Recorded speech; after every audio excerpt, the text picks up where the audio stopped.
સંસાર ત્યાં સુધી બીવડાવે. બહુ આપણી ભાષામાં, તમે ઘરના બેઠા છો ને એટલે આપણી ભાષામાં કહું, સંસાર ત્યાં સુધી બીવડાવે જ્યાં સુધી આપણે સંસારને ઓળખતા નથી. એકવાર સંસાર ઓળખાઈ જાય ને પછી એનાથી બીવે નહીં કોઈ. આ ખેતરમાં બરોબર આ માલ પાકી જાય પછી ખેડૂત, ખબર તમને, એક વાંસ ઉભો કરે, એમાં આડો વાંસ બાંધે, એને ફાટેલું પેરણ પહેરાવે, એની પર માટલું મૂકે અને હાથ ને બધું બનાવે. એને શું કહેવાય?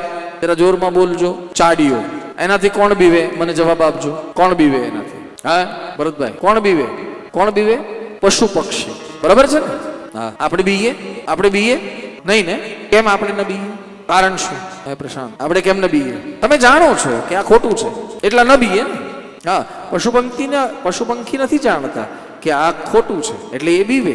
આપણે એટલા માટે ન બીએ કે આપણને ખબર છે. એવી રીતે સંસાર છે ને ચાડિયા જેવો છે સાહેબ, એને જ બીવડાવે જે સંસારને ઓળખતો નથી. બાકી સંસારને જે ઓળખી ગયો છે ને એ આ સંસારથી નિર્ભય થઈ ગયો છે. આ શ્રીમદ ભાગવત આપણને ભય મુક્ત કરે. યસ, નિર્ભય કરે. સંસાર ભયનાશનમ